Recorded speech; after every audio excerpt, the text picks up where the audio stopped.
सुप्रभात पिले माने आमे पूर्व कालांशरे आमर प्रथम श्रेणी साधारण ज्ञान विषयर आम पर्वपर्वाणी प्रसंगर अभ्यास कार्यर 10 नंबर प्रश्न जाए आलोचना कर सारी आज 11 नंबर रु 19 नंबर पर्यंत प्रश्नर उत्तर आलोचना करवा। तुम्हें मैंने सब बही खोल, बही खोलला परे जे उत्तर गुड़ी को मुझे पूर्व कालांश भली कही से तुम उत्तर गुड़ी को लिखब और मन दे शुणव। प्रश्न नंबर 11 आलोकर पर्व केउ पर्व को कह जाए?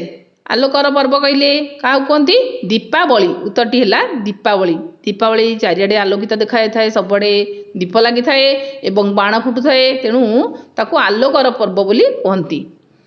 प्रश्न नंबर 12 केउ संप्रदायर लोक माने बड़ दिन पालन करती? आमे तो जानिचे पूर्व मु तुमको कही सारी जे बड़ दिन केउ माने पालन करती।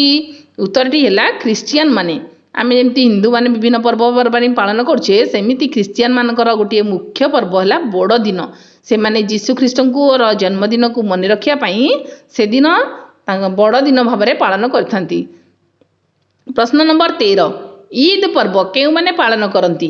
उत्तरटी है मुसलमान माने। आम मानक हिंदू मानक भली से माने मध्य गोटे पर्व अछि तांकर ईद पर्व। ईद पर्वटी को से माने पालन करथांती। आहुरी मध्य तांकर रमजान गोटे अच्छी पर्व पालन करती। प्रश्न नंबर 14 श्री पंचमी रे केउ देवी को पूजा करा जाए?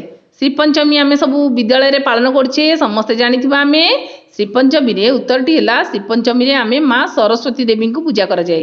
हमर विद्यालय रे श्री पंचमी दिन माँ सरस्वती को मूर्ति आनी तांकू सुंदर भाव में सजासजी करी पूजा करिथाउ।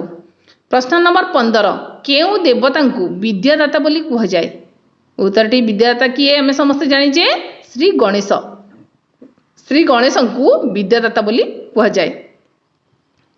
प्रश्न नंबर 16 स्वाधीनता दिवस केबे पालन कर जाए? स्वाधीनता दिवस पूर्वर आमे जानिचे हमको इंग्रेज माने शासन करथिले, से माने आम देश रु गला परे आम देश निजे आम देश स्वाधीनता पाइला केउ दिन 1947 मसीहा अगस्त मास 15 तारिख दिन। यही दिनटी को मन रखिया पई आमे प्रति वर्ष से स्वाधीनता दिवस टी को पालन करू। तेणु उत्तरटी है अगस्त मास 15 तारिख। यही दिन आम देश स्वाधीन होइतिला, तेणु यहा को मन रखिया पई आमे एही दिवस टी को पालन करू। प्रश्न नंबर 17 खुदुरकुणी ओषा रे झियो माने केउ देवी को पूजा करती? खुदुरकुणी ओषा समस्त गाँ मानकर होची देखुथबो। खुदुरकुणी रे झियो माने माँ मंगला देवी को पूजा करती। से दिन माँ मंगलांकर मूर्ति आनती, मूर्ति सुंदर भाव में सजासजी करती, फूलहार देई भक्तिर सह विभिन्न प्रकार भोगरे माँ को पूजा करती। प्रश्न नंबर 18 राहास पूर्णिमा केउ दिन को कह जाए? उत्तरटी है कार्तिक पूर्णिमा। आमे पूर्वर कार्तिक पूर्णिमा विषय में वर्णना करछे, जो डंगा भसाती जाइए आमे सेही दिनटी को आमे राहास पूर्णिमा बोली मध्य कहिथाउ, तार गोटे नाम।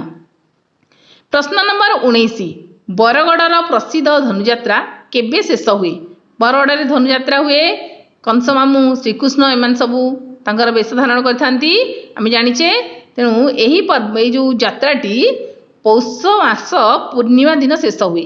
पौष मासरे पूर्णिमा बा पौष पूर्णिमा दिन, पौष मासर पूर्णिमा दिन यही यात्राटी शेष होता है।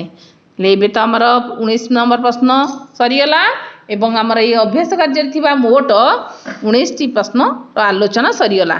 तेणु तुम्हें माने यही पर्वपर्वाणी गुड़ी को मन दे प्रश्न गुड़ी का उत्तर जदि मन रखिदब ताहले तमें माने तुम दैनंदिन जीवन में व्यवहार कर तुमको किए पचारे तार उत्तर कहीपर, परीक्षा रे उत्तर लिखिपर।